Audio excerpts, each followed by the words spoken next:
The enemy is only 50 yards from us. We are heavily outnumbered.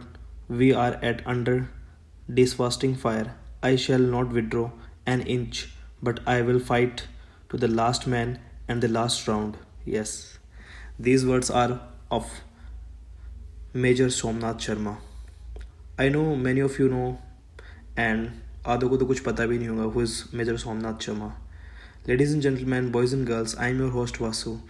आजकल हम लोग भूल गए हैं कि हमारे हीरोज़ कौन है. आजकल हम हर किसी को अपना हीरो मान रहे हैं जो कि टेलीविज़न पर OTT प्लेटफॉर्म पर कुछ भी बकवास के जाते हैं उनको हम अपना हीरो मान लेते हैं. मैं किसी को डिफेम नहीं करना चाहता, बट मैं ये ज़रूर कहना चाहता हूँ कि हम सब भूल रहे हैं कि लाखों करोड़ों लोगों ने शहादत दी जब जाके हमें आज़ादी मिली है.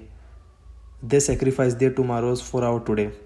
Ladies and gentleman, boys and girls, आज मैं आपको ऐसे वीर की कथा सुनाना चाहता हूँ जिसने बहादुरी की पूरी परिभाषा ही बदल के रख दी. जी हाँ, मैं बात कर रहा हूँ मेजर सोमनाथ शर्मा की.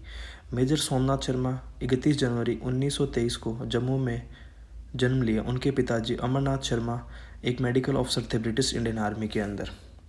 उन्होंने अपनी प्रारंभिक शिक्षा हिमाचल प्रदेश से पूरी की और उसके बाद उन्होंने आज की RIMC ज्वाइन करके 1941 में इंडियन मिलिट्री एकेडमी ज्वाइन करी और उन्होंने फरवरी 1942 को कमीशन हुए. वो कमीशन हुए 819 हैदराबाद रेजिमेंट, यानी कि आज की 4 कुमाऊँ, और ये उस वक्त ये सिर्फ 19 साल की उम्र के थे.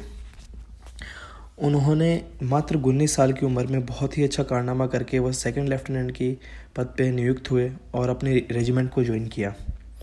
आपको मैं बता दूं कि उस टाइम पे जो भी ऑफिसर्स थे वो ब्रिटिश इंडियन आर्मी के अंदर ऑफिसर बनते थे और उन्होंने ब्रिटिश इंडियन आर्मी के लिए भी बर्मा में काम किया और बहुत ही अच्छा नाम कमाया अपना.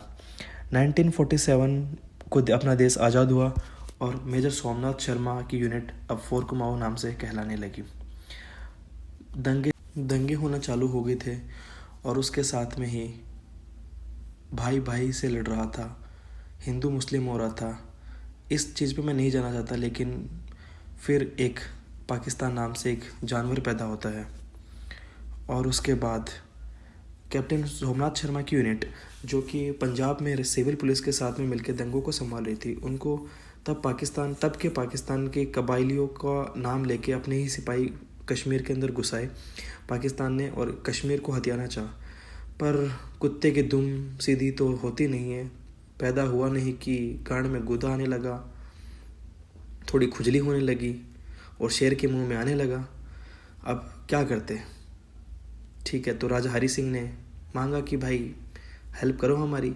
तब हमारे वीर शेर भारतीय सेना के सिपाही और मेजर सोमनाथ द ग्रेट वहाँ पे पहुँचे. मेजर सोमनाथ की कंपनी डी को हुक्म मिला कि आप बड़गांव को होल्ड करके रखिए. सुबह मेजर सोमनाथ शर्मा ने देखा कोई हलचल नहीं, शाम तक कोई हलचल नहीं. अचानक कबालियों ने अटैक किया और उसमें कुछ पाकिस्तान के सिपाही, कुछ नहीं पूरे थे बहन के लोड़े, ने भी हमला किया.